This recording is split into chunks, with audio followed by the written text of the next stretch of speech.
ગુજરાત સરકાર લોકશાહી પદ્ધતિએ ચૂંટાયા પછી વિધાનસભાના પટ પરથી સરકાર ચલાવવાની જગ્યાએ પોલીસ સ્ટેશનમાંથી જો ગુજરાતને ચલાવે તો એને પોલીસ રાજ કહેવાય, લોકશાહીનું રાજ કહેવાય નહીં. આ દાદાનું જે બુલડોઝર છે એ કંઈ આનંદની વાત નથી, આ બહુ દુઃખની વાત છે. અત્યારે આપણે એવું કહી શકીએ કે આ સરકાર વાણીની સ્વતંત્રતા પર તરાપ મારી રહી છે અને જે સરકાર બંધારણીય મૂળભૂત અધિકારો પર તરાપ મારતી હોય તે ગેરબંધારણીય સરકાર કહેવાય અને એ કૃત્ય એમનું ગેરબંધારણીય કહેવાય અને દમનકારી સરકાર કહેવાય. એટલા માટે જ આજે લાલ રંગનું બંધારણ લાવ્યો નથી, પીળા રંગનું બંધારણ લાવ્યો છું. કારણ કે લાલ રંગનું બંધારણ છે તે હાસ્ય કલાકારો વાપરે કે સંસદની અંદર વિપક્ષના સભ્યો વાપરે ત્યારે પણ એમને રંગથી પ્રશ્ન થાય છે. એટલે રંગથી ભાજપની સરકારને સમસ્યા ના પડે અને ભાજપની સરકાર જે પોલીસ સ્ટેશનમાંથી આજકાલ પોતાનું શાસન ચલાવે છે એ પોલીસોને પણ સમજ પડે કે બંધારણને ફક્ત 3 જ રંગ છે જે દેશના ઝંડામાં છે અને એ 3 રંગની અંદર બંધારણની જે માન્યતાઓ છે એ સંપૂર્ણપણે ફેલાયેલી છે. પોલીસ તંત્રમાં આટલી બધી સંવેદનશીલતા ખરેખર હોય, બરાબર છે, તો ગુજરાતની અંદર 81માં, 84, 85માં, 92, 93માં, 2002માં અને એના પછી કોઈ કોમ્યુનલ રાઇટ્સ ના થયા હોત. કોઈ સરકારના કાયદેસરના આદેશ વગર કે કોઈ કોમ્પિટન્ટ કોર્ટના આદેશ વગર આ દ્વારકાના ડીવાયએસપી સાગર રાઠોડ કે તેના એસપી નીતિશ પાંડે પત્રકારોને ફ્રીડમ ઓફ સ્પીચ અને એક્સપ્રેશન અમલમાં મૂકતા રોકી નથી શકતા. જે ભાજપના મિનિસ્ટરોને એમએલએઓ માને છે કે ભગવાનને એ મુક્ત કરવાની તાકાત રાખે છે એ ભૂલ કરે છે, બરાબર છે. The all mighty correct doesn't require your assistance. હા, કે આ બંધારણ એટલું મજબૂત છે, સ્વતંત્રતાની બુનિયાદ એટલી બધી મજબૂત છે કે ભારતનું બંધારણ એ કોઈ અડી તો શું સ્પર્શી પણ નથી શકતું જો એ બંધારણને બરબાદ કરવાની વાત આવે ત્યારે. પત્રકારત્વનો આ કયો દોર શરૂ થયો છે એ સવાલ મને થયો, કારણ કે અમને રિપોર્ટિંગ કરતા પોલીસે અટકાવ્યા. એ દરમિયાન સમાચાર મળે છે કે કેટલાક પત્રકારોને નોટિસો પણ આપે છે, જાણે આ સરકાર અને આ સરકારની સાથે જોડાયેલા લોકો પત્રકારોને દબાવવા માટેના આ દોરની અંદર કાયદાના અને પોલીસના ખૂબ ઉપયોગ કરતા જાણે છે એવું મને લાગે છે. માટે આજે વિદ્વાન ધારાશાસ્ત્રી આનંદ યાજ્ઞિક સાથે વાત કરવી છે કે શું પત્રકારત્વનો આ સૌથી ખરાબ દોર એ જોઈ રહ્યા છીએ અમે, કે પછી હવે બંધારણની વાતો કરવાનું છોડી દઈ આપણે એવું વિચારવું જોઈશે કે પહેલાં બંધારણ હતું હવે નથી. નમસ્કાર આનંદભાઈ. નમસ્તે આનંદભાઈ, પહેલાં બંધારણ હતું અને આજે નથી એવું મારે બોલવું યોગ્ય છે? ના, હું ઇટરનલી ઓપ્ટિમિસ્ટિક માણસ છું અને ગાંધીજીના પૌત્ર રાજમોહન ગાંધી કેટલાક વર્ષો પહેલાં નરેન્દ્રભાઈ ચૂંટાયા એના પછી અમદાવાદમાં આવ્યા હતા અને કોઈકે એમને પ્રશ્ન પૂછ્યો ત્યારે એમણે જવાબ આપ્યો, ધીસ શેલ ઓલ્સો પાસ. આ પણ એક વીતી જશે. સમજ્યા તમે? એક જમાનો હતો જ્યારે ઇન્દિરા ગાંધી વિશે એવું કહેવાતું હતું, ઇન્દિરા ઇઝ ઇન્ડિયા. પણ આજે તમે જોઈ શકો છો કે ઇન્દિરા ગાંધી અને ભારતને કોઈ સંબંધ અત્યારે નથી. એટલે આ બધા પાસિંગ ફેઝ હોય છે અને હું તમને નમ્ર વિનંતી કરું કે લોકોની અભિવ્યક્તિની મશાલ તમારા જેવા કેટલાક જૂજ ગુજરાતી પત્રકારોએ ગુજરાતમાં જાળવી રાખી છે એ ગુજરાતનું ગૌરવ છે. અને હું એવું માનું છું કે તમારા જેવા યુવાન ગુજરાતનું ગૌરવને જાળવી રાખનાર પત્રકારોએ સહેજ પણ નિરાશાજનક વાત ન કરવી જોઈએ. નિરાશાની અંદર પણ આશાને જોવી જોઈએ. અને હું માનું છું કે આ બંધારણ એટલું મજબૂત છે, સ્વતંત્રતાની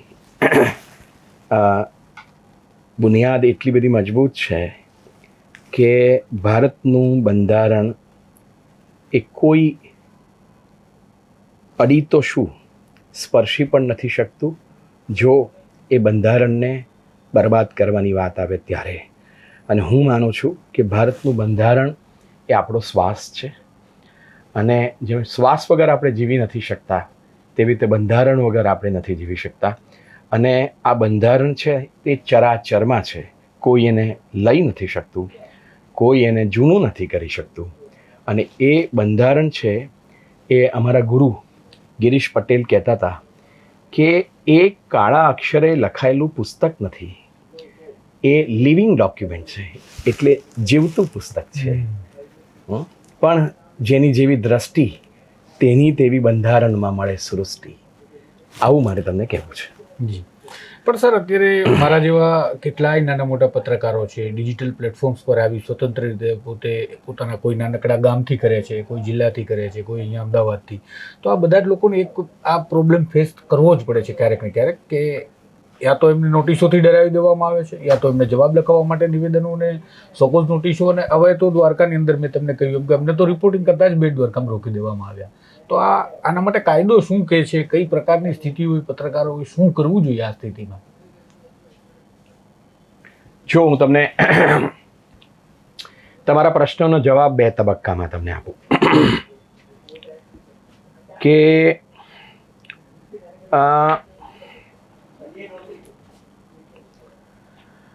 ગુજરાત સરકાર લોકશાહી પદ્ધતિએ ચૂંટાયા પછી વિધાનસભાના પટ પરથી સરકાર ચલાવવાની જગ્યાએ પોલીસ સ્ટેશનમાંથી જો ગુજરાતને ચલાવે તો એને પોલીસ રાજ કહેવાય, લોકશાહીનું રાજ કહેવાય નહીં. અને આજકાલ તમે જે જોઈ રહ્યા છો તે પ્રમાણે ગુજરાતના રાજ્ય કક્ષાના જે ગૃહમંત્રી છે હર્ષ સંઘવી, એ ખૂબ આનંદથી કહે છે કે દાદાનું બુલડોઝર. બરાબર, દાદા બોલતા નથી, દાદા ટિપ્પણી પણ નથી કરતા. અને હવે મને એવું લાગે છે કે એ ચૂપ રહીને પણ પરવાનગી આપે છે. આ દાદાનું જે બુલડોઝર છે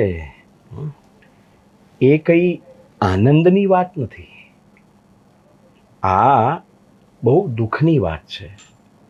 અને તમે આરોપીઓને જાહેરમાં પકડીને મારો, આરોપીઓનું સરઘસ કાઢો, અને સુપ્રીમ કોર્ટના આદેશ હોવા છતાં પણ આરોપીઓના ઘરોને કાયદાની મર્યાદા ઓળંગીને કોઈ પણ પ્રોસિજર કર્યા વગર તમે તોડી નાખો. અને એમાં પોલીસ તંત્ર, સરકારના અન્ય વિભાગો એ ભેગા થઈ અને તોડી નાખે, ત્યારે મારે તમને કહેવાની ફરજ પડે છે કે ભારતના બંધારણમાં અને ભારતની સંસદ અને રાજ્યની વિધાનસભાઓમાં એવો એક પણ કાયદો નથી કે જે ગુનેગારને ગુનાહિત કોર્ટ ઠેરવે એના પછી પણ એનું ઘર તોડી નાખવાની સજા કરતું હોય. એટલે દાદાનું બુલડોઝર એ ખરેખર બંધારણ ઉપર ચાલતું બુલડોઝર છે. કાયદાની મર્યાદા ઓળંગી અને કાયદો અને વ્યવસ્થાના નામે કાયદો અને વ્યવસ્થાને કચડી નાખવાનું આ જે તંત્ર છે તેમાં પત્રકારો અલિપ્ત નથી. ઠેર ઠેરથી મને માહિતી મળે છે કે પત્રકારોને અભિવ્યક્તિની સ્વતંત્રતા પર પોલીસ છે તે તરાપ મારે છે. આ અભિવ્યક્તિની સ્વતંત્રતામાં આપ જાણો છો કે ભારતના બંધારણની કલમ 19 કે જેમાં 6 મૂળભૂત અધિકારો છે જે કોઈ છીનવી નથી શકતું. અને એ મૂળભૂત અધિકારોની અંદર પહેલો અધિકાર freedom of speech and expression, એટલે બોલવાનો અધિકાર અને અભિવ્યક્તિનો અધિકાર. આ ફ્રીડમ ઓફ સ્પીચ અને એક્સપ્રેશનની અંદર વિઝ્યુઅલ મીડિયાના પત્રકારો પોતાનું મંતવ્ય વ્યક્ત કરે અને પોતાની માન્યતાને અભિવ્યક્ત કરે, તેની ઉપર કોઈ જો તરાપ મારતું હોય તો એ ખરેખર ગેરબંધારણીય છે. અને એમાં જો અનેક પ્રસંગો બનતા હોય એવા તો અત્યારે આપણે એવું કહી શકીએ કે આ સરકાર વાણીની સ્વતંત્રતા પર તરાપ મારી રહી છે. અને જે સરકાર બંધારણીય મૂળભૂત અધિકારો પર તરાપ મારતી હોય તે ગેરબંધારણીય સરકાર કહેવાય, અને એ કૃત્ય એમનું ગેરબંધારણીય કહેવાય અને દમનકારી સરકાર કહેવાય. હું પેલા યુરોપિયન આપણે ભાષાના શબ્દો વાપરું તો એમ કહેશે કે ટુકડે ટુકડે ગેંગના સભ્ય છે. અને એટલા માટે જ આજે લાલ રંગનું બંધારણ લાવ્યો નથી, પીળા રંગનું બંધારણ લાવ્યો છું. કારણ કે લાલ રંગનું બંધારણ છે તે હાસ્ય કલાકારો વાપરે કે સંસદની અંદર વિપક્ષના સભ્યો વાપરે ત્યારે પણ એમને રંગથી પ્રશ્ન થાય છે. એટલે રંગથી ભાજપની સરકારને સમસ્યા ના પડે.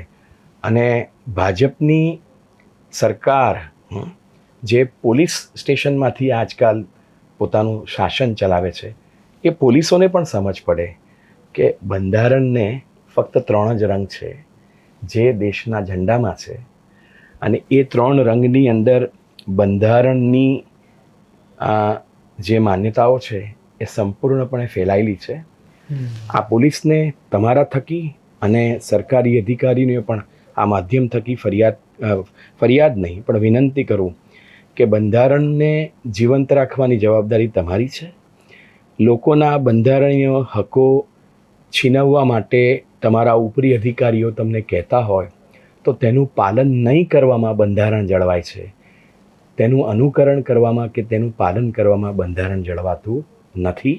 એટલે બંધારણની સુરક્ષાની જવાબદારી જેટલી તમારી ને મારી છે એક નાગરિક તરીકે, એના કરતાં ઘણી વધારે ચૂંટાયેલી સરકારના પ્રતિનિધિઓની છે.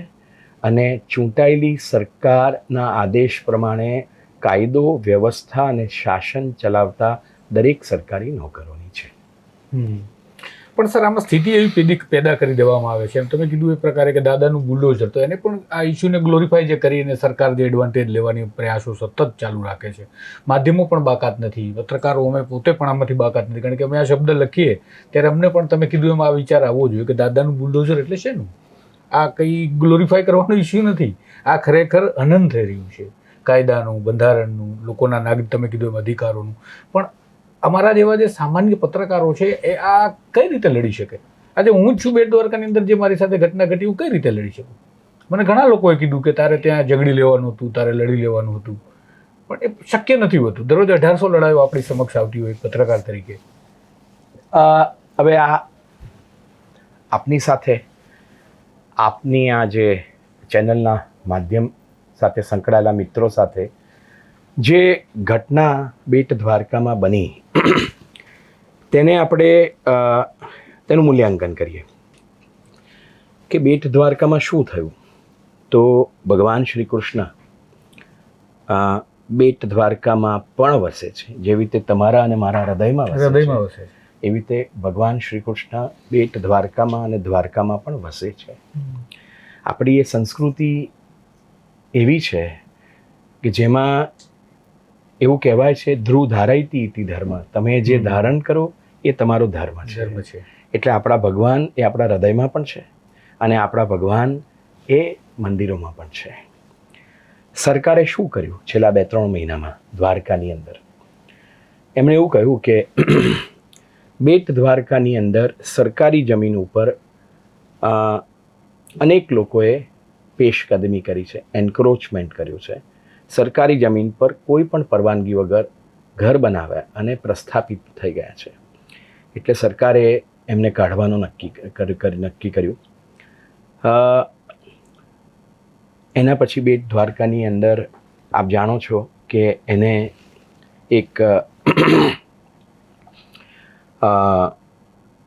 જાણે પોલીસોની ફોજ હોય એમ કરીને ઘેરી લેવામાં આવ્યું.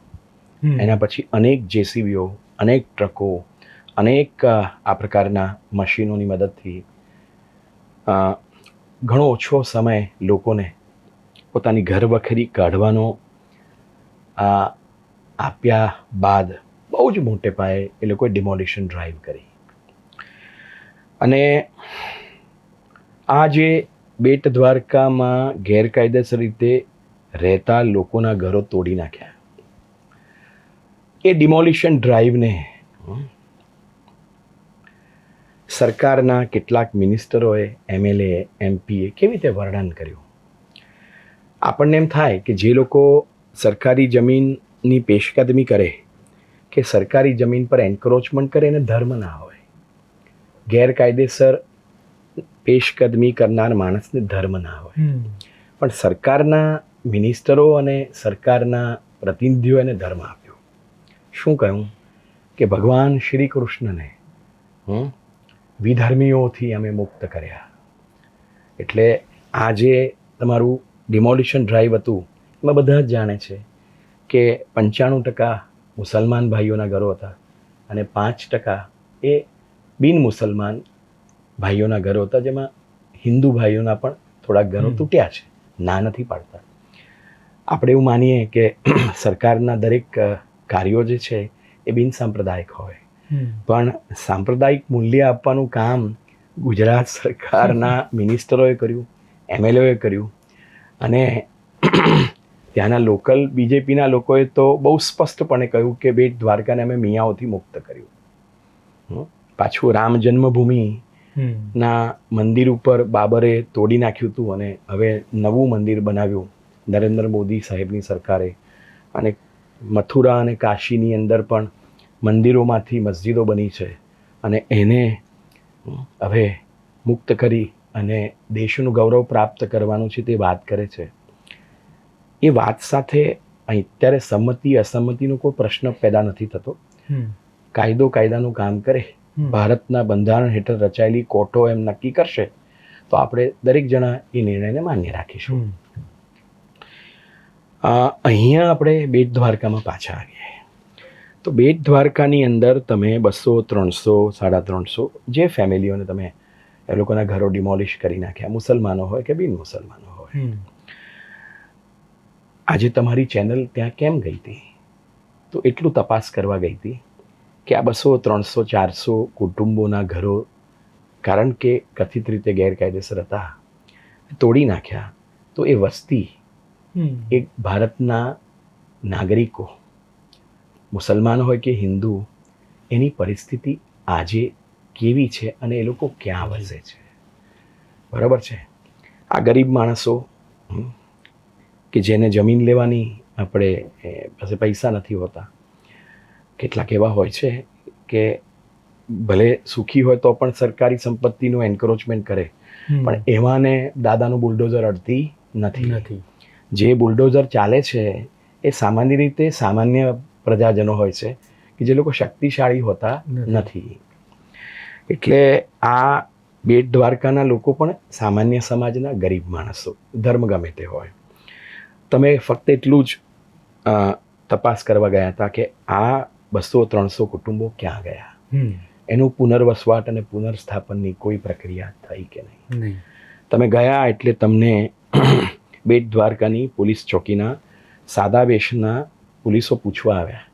એના પછી તમને એવું કહું કે ના, તમારે તો પોલીસ સ્ટેશને જવું પડશે, તમારે PI પટેલને મળવું પડશે. PI પટેલને મળતા તમને DYSP સાગર રાઠોડ પાસે લઈ ગયા. બરાબર છે. અને DYSP સાગર રાઠોડ કહે છે કે હજુ ડિમોલિશન ચાલે છે.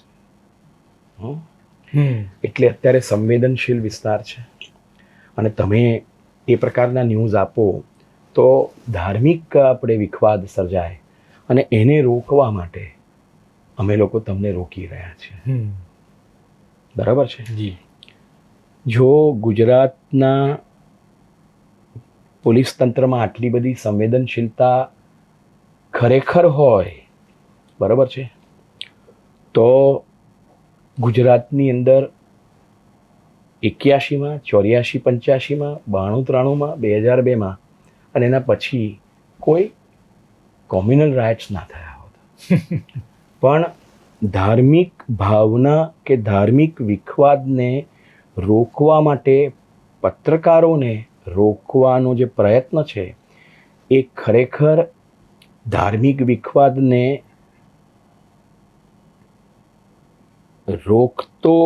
રોકવા માટેનો આ પ્રયત્ન નથી, પણ તમારા બંધારણીય હકોને ધાર્મિક વિખવાદના નામે રોકવાનો આ એક સ્પષ્ટ પ્રયત્ન છે. કોઈ ડિમોલિશન અત્યારે ચાલતું નથી, બરાબર. અને આ ગરીબ લોકો ક્યાં ગયા એની ઉપર તમે સ્ટોરી કરતા હો તો કોઈ સરકારના કાયદેસરના આદેશ વગર કે કોઈ કોમ્પિટન્ટ કોર્ટના આદેશ વગર આ દ્વારકાના ડીવાયએસપી સાગર રાઠોડ કે તેના એસપી નીતિશ પાંડે પત્રકારોને ફ્રીડમ ઓફ સ્પીચ અને એક્સપ્રેશન અમલમાં મૂકતા રોકી નથી શકતા. એટલે તમને જે રોક્યા, તમને કહ્યું કે આ બધું ડિલીટ કરી નાખો, આ બધું કાઢી નાખો અને તમને એવું કહ્યું કે તમે અહીંથી ચાલ્યા જાઓ, એ ખરેખર ગેરકાયદેસર અને ગેરબંધારણીય છે.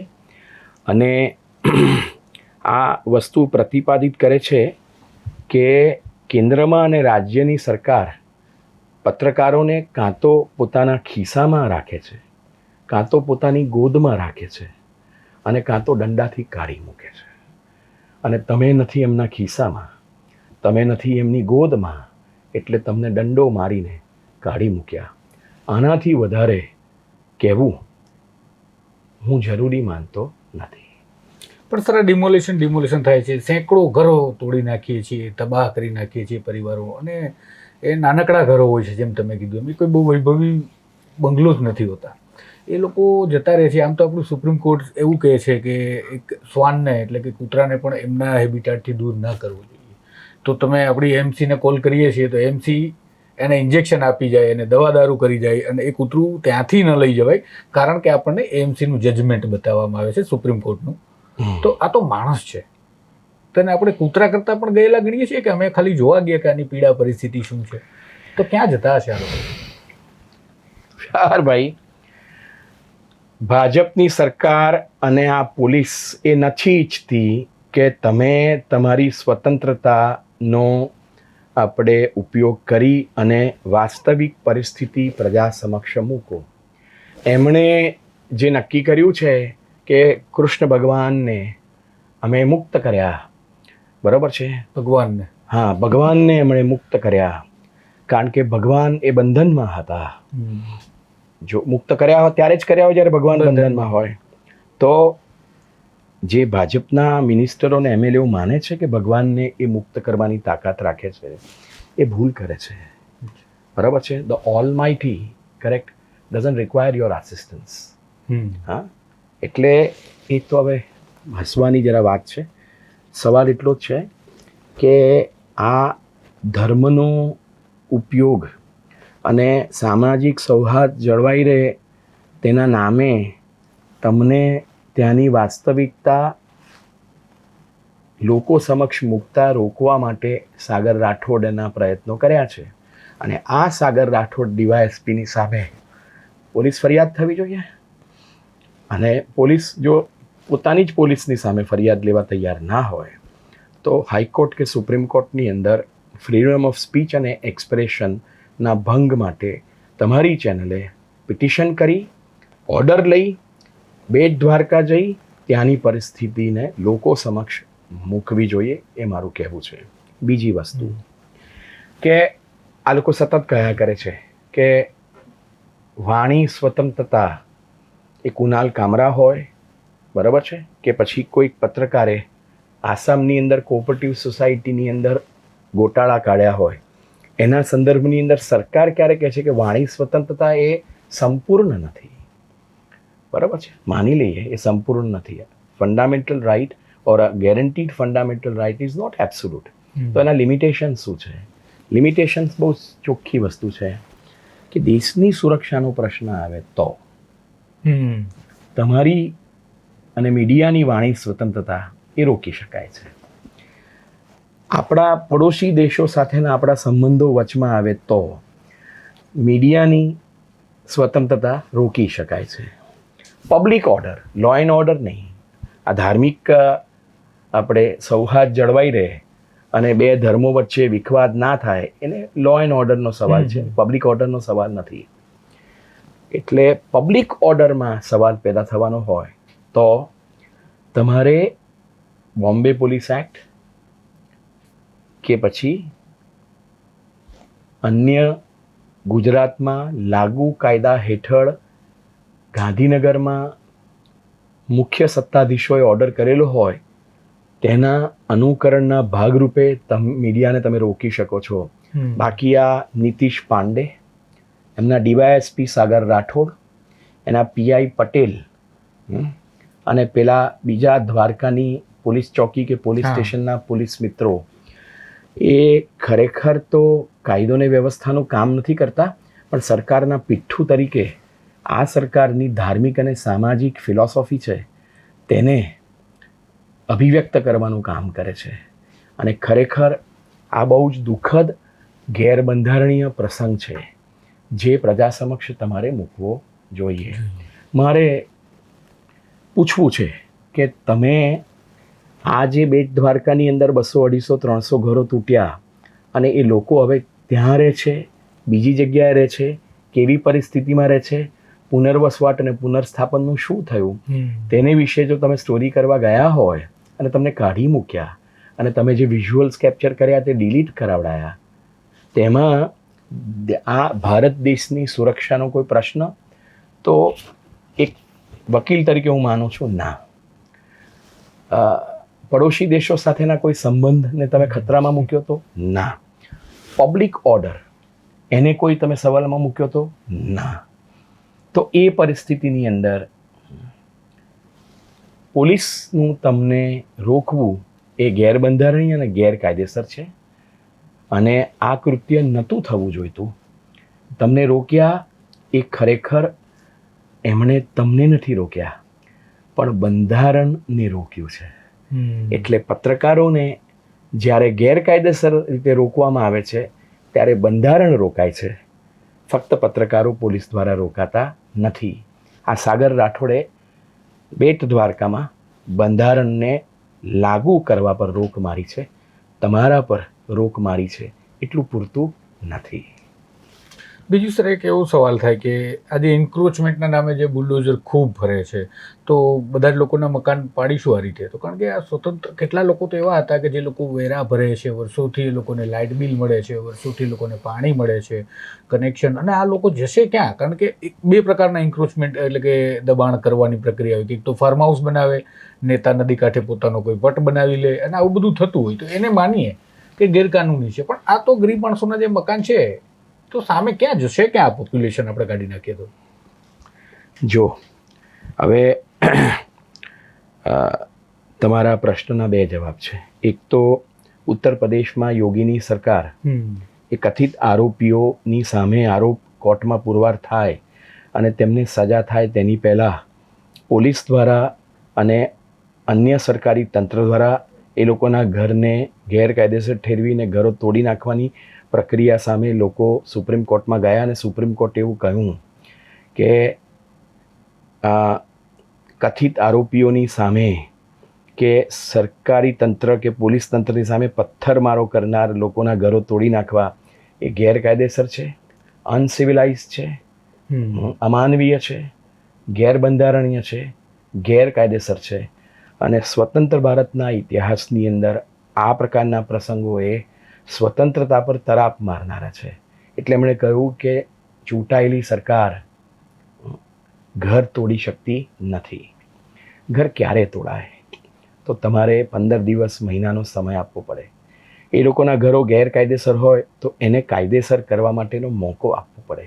એ મોકો ના હોય ત્યારે નોટિસ આપ્યાના 15 દિવસ પછી જો આ ઘરો એ જાહેર વ્યવસ્થામાં વચ્ચે આવતા હોય, રસ્તા પર આવતા હોય, કે કોઈ રેલવે સ્ટેશનની આસપાસના હોય, પાટાની આસપાસના હોય, તળાવો કે નદીઓની ઉપર વચ્ચે આવતા હોય, એમ જ્યારે જાહેર જનતાને સરકારી સંપત્તિનો નિયમિત અને સદુપયોગ કરતા રોકનારા ઘરો હોય તો તમારે નોટિસ આપીને તોડી નાખવા.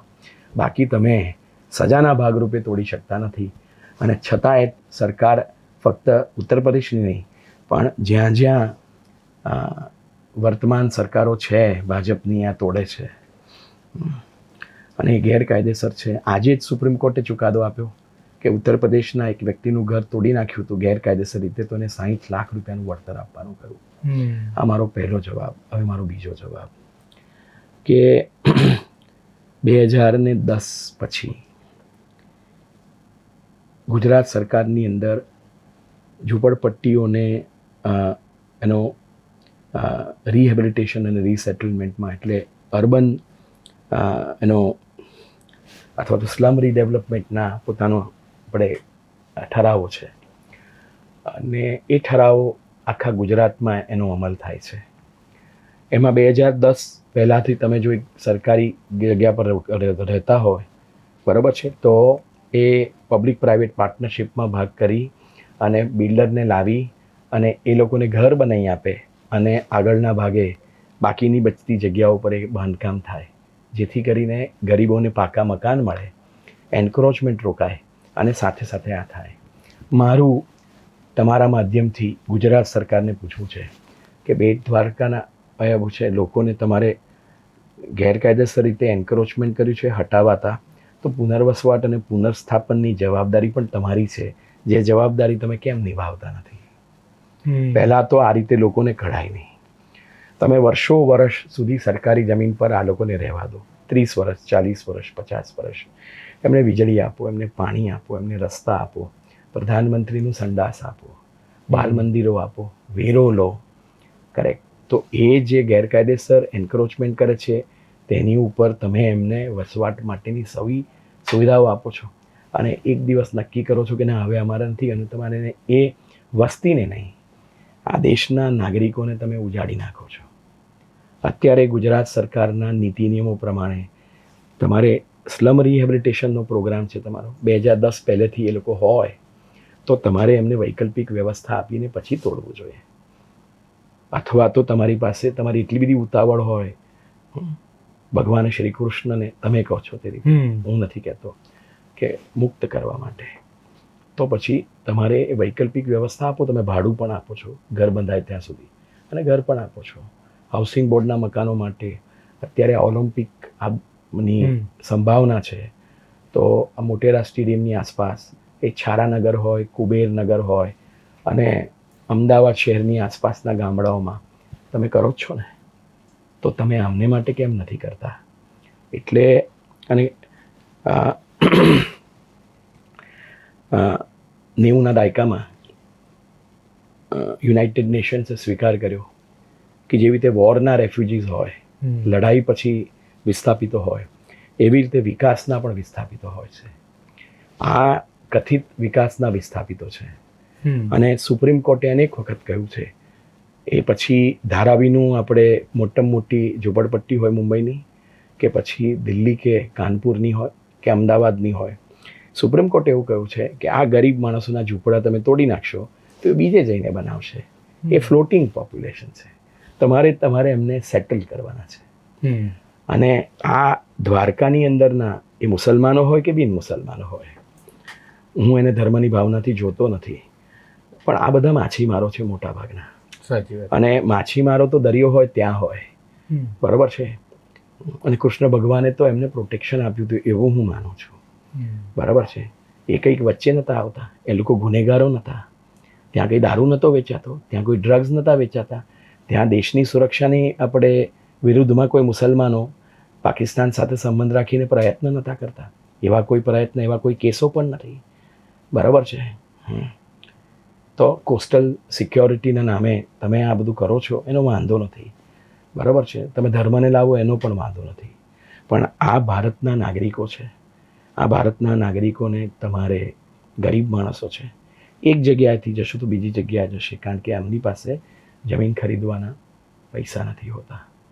પણ ભારતનો નાગરિક એ કદાચ પૈસે ટકે અક્ષમ છે, પણ બંધારણ જ્યાં સુધી છે ત્યાં સુધી એ સુખી છે અને સંપન્ન છે. આ સંપન્નતા તમે એને પુનર્વસવાટ અને તેનું પુનર્સ્થાપન નહીં કરીને તમે ઝૂંટવી લો છો. તમે ગયા હતા, બરાબર છે, કદાચ તમારી સ્ટોરી તમારે એ જ હશે કે પુનર્વસવાટ અને પુનર્સ્થાપનનું શું થયું. અને એ પુનર્વસવાટ અને પુનર્સ્થાપનનો પ્રશ્ન દ્વારકાની પોલીસ નથી ઈચ્છતી કે તમે ગુજરાતની જનતા સાથે ચર્ચા કરો. પણ હું તમને કહું છું કે લડવો, હાઈકોર્ટ કે સુપ્રીમ કોર્ટનો ઓર્ડર લો, અને આ જ સાગર રાઠોડ અને નીતિશ પાંડે તમને પોલીસની પ્રોટેક્શન આપે અને તમારી સ્વતંત્રતાનો ઉપયોગ કરી અને બેટ દ્વારકાના તૂટેલા ઘરોના લોકો અત્યારે ક્યાં છે, કેવી પરિસ્થિતિમાં છે, દશા છે, દુર્દશા છે, કે પછી બીજી કોઈ જગ્યાએ જઈને વસી ગયા છે, તેની સ્ટોરી કરવી એ તમારો બંધારણીય અધિકાર છે અને તમને સુપ્રીમ કોર્ટ અને હાઈકોર્ટ આપશે જ. જી સર, ચોક્કસ આપણે એ પ્રયાસોમાં અને એ પ્રક્રિયામાં જવું છે. પણ એક છેલ્લો સવાલ કે ગિરીશ કાકા, વકીલ ગિરીશ પટેલ, ગુજરાતના લોકો ખાસ કરીને એક્ટિવિસ્ટો વધારે ઓળખતા હશે અને જે કોઈ લોકો પીડિતો હોય અને કાકા સુધી પહોંચ્યા હોય એવા. પણ હવે આનંદ યાજ્ઞિક એક એવું વકીલાતની અંદર એક એવું નામ, એક એવા વ્યક્તિત્વ કે જે આવા બધા જ પ્રશ્નોમાં ખુલીને બોલે છે. તો તમને નથી લાગતું કે અત્યારે આ જે આખી સિસ્ટમેટિક જે લડાઈ છે એની અંદર એક આખો તમારા જેવા બીજા બધા જ મિત્રોનો એક આખું સમૂહ બહાર આવે તો કદાચ આ સ્થિતિ સુધરે? મારા ગુરુ ગિરીશ પટેલ જે ગરીબોને માટે કાયદાનો ઉપયોગ કરતા હતા, તેને આધારે ગિરીશ પ્રુડન્સ નામે એક ફિલોસોફી છોડી ગયા કે જેમાં ગરીબોને માટે બંધારણ લાગુ પાડવું, કાયદા લાગુ પડવા અને ગાંધીજીની અપેક્ષા કે રાજકીય સ્વતંત્રતા પછી છેવટના નાગરિક સુધી સામાજિક અને એનો આર્થિક સ્વતંત્રતા પહોંચે તેને માટે કામ કરી ગયા. હું તો અમારા ગુરુ ગિરીશભાઈ પટેલ નો અંશ પણ નથી, પણ એમની વિચારધારાને વરેલો માણસ છું. અને હું માનું છું કે માનવ અધિકારોને માટે અનેક વકીલો ભેગા થઈ અને પ્રયત્ન કરે તો ગુજરાતમાં પરિસ્થિતિ ઘણી સુધરી શકે. પણ હાઈકોર્ટ અને સુપ્રીમ કોર્ટ સુધી લોકોની સમસ્યાને વાચા અને વાણી આપનારા ઓછા વકીલો છે. એ લોકો પણ જો સામૂહિક રીતે પ્રયત્ન કરે તો વાંધો નથી. અમારા ગુરુ હંમેશા અમને કહેતા કે રવિન્દ્રનાથ ટાગોરે પોતાની એક કવિતામાં કહ્યું હતું કે તારી હાક સુણી જો કોઈ ના આવે તો એકલો જાને રહે. એટલે આજે ગુજરાતની અંદર બહુ ઓછા કાર્યકર્તાઓ અને વકીલો છે કે જે માનવ અધિકાર માટે કામ કરે છે. અને દરેક વ્યક્તિ કરતા રહે, પણ સમૂહ ના હોય તો પોતાના અંતરાત્માને કહેવું કે બંધારણના અમલને માટે કાયદાનું પાલન એ ગુજરાતના ગરીબો માટે થાય, માછીમારો માટે, મજૂરો માટે, ખેડૂતો માટે, શેરડીના ખેતરોમાં કામ કરનાર પેલી સ્ત્રીઓને માટે, એને માટે તારી હાક સુની જો કોઈ ના આવે તો એકલો જાને રહે. તો આ પ્રકારે હાલ તો મને લાગે છે કે આનંદ યાજ્ઞિક એકલા જ જઈ રહ્યા છે. અને આ કવિતા જેમને યાદ કરાવી ત્યારે ગિરીશ કાકાની વાત જે મને ખૂબ પસંદ છે, માણસમાં મને જે બહુ બધું ગમ્યું, પણ કે કોઈ શ્રમિકને એક ઓજારના નામથી બોલાવવામાં આવે એનાથી એને નિસ્બત હતી. અને એવો ગુજરાતે વકીલ આપ્યો કે ઓજારના નામથી એ શ્રમિકને ન બોલાવવો જોઈએ અને એના માટે લાંબી એક આખી બેટલ લડી. એના વિશે ક્યારેક આપણે વિસ્તૃત ચર્ચા પણ કરીશું એ પ્રસંગ વિશે. પણ હાલ તો હું એટલું જ કહીશ કે આવા નિસ્બતના માણસો સાથે આપણે ચર્ચા, વિચાર વિમર્શ કરતા રહીએ અને આપણે આસપાસના લોકો સાથે આપણે નિસ્બત રાખીએ, કારણ કે એ પણ આ જ દેશનો નાગરિક છે. આપણી સાથે આપણા ભાઈઓની માફક આપણા પરિવારની માફક જીવે છે અને આપણે નિસ્બત નહીં રાખીએ, એમાં જાતિ ધર્મ આ બધું જોયા કરશું તો બસ જે સ્થિતિ છે એ વધુને વધુ ખરાબ થતી જશે. આ એપિસોડ કેવો લાગ્યો કમેન્ટમાં જરૂરથી જણાવશો. આપના મંતવ્યનું સ્વાગત છે.